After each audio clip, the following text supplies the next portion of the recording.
सावन का महीना था। चारों तरफ हरियाली छाई हुई थी, झरने बह रहे थे और मूसलधार बारिश हो रही थी। गांव के बच्चे बरसात में खेल रहे थे, लेकिन उन्हें अपनी दादी की बताई हुई एक बात हमेशा याद रहती, सावन की काली रात में जंगल की ओर मत जाना, क्योंकि वहां भेड़िया रहता है। गांव के किनारे घना जंगल था, जिसमें एक पुराना टूटा फूटा मंदिर था। कहा जाता था कि हर सावन की अमावस्या को वहां एक भेड़िया प्रकट होता, जिसकी लाल लाल आंखें चमकती थीं और जो किसी को भी अपना शिकार बना सकता था। जिज्ञासु मोहन।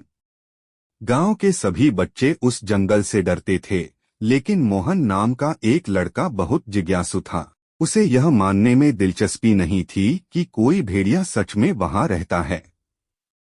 उसने अपने दोस्तों से कहा, चलो इस कहानी की सच्चाई का पता लगाते हैं, लेकिन कोई उसके साथ जाने को तैयार नहीं हुआ। एक दिन सावन की अंधेरी रात थी। बारिश रुक चुकी थी, लेकिन ठंडी हवा चल रही थी। मोहन ने हिम्मत करके जंगल की ओर कदम बढ़ाया। चारों तरफ अजीब सी खामोशी थी।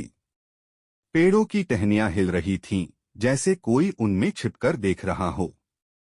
अचानक उसे मंदिर की ओर से एक भयंकर गुर्राहट सुनाई दी। भेड़िए का रहस्य। मोहन का दिल जोर जोर से धड़कने लगा। उसने पेड़ों के पीछे से झांका तो देखा वहां एक बड़ा काला भेड़िया खड़ा था। उसकी आंखें अंगारे जैसी चमक रही थीं और उसके नुकीले दांत डरावने लग रहे थे। मोहन घबराकर पीछे हटने ही वाला था कि अचानक उसे किसी की हंसी सुनाई दी। उसने ध्यान से देखा, वह कोई असली भेड़िया नहीं था, बल्कि गांव का ही एक चालाक आदमी था, जो भेड़िए की खाल पहनकर लोगों को डराता था।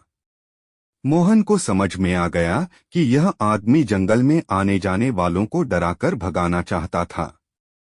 मोहन ने जल्दी से गांव जाकर सबको यह बात बताई।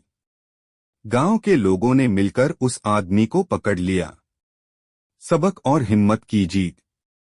इसके बाद गांव में कोई भी उस जंगल से नहीं डरता था। सावन की रातों को भी बच्चे खुशी खुशी खेलते थे। मोहन की बहादुरी के कारण गांव वालों को सच का पता चला और उन्होंने उसे हीरो बना दिया। सीख। डर हमेशा सच नहीं होता, कभी कभी सच्चाई जानने के लिए हिम्मत करनी पड़ती है।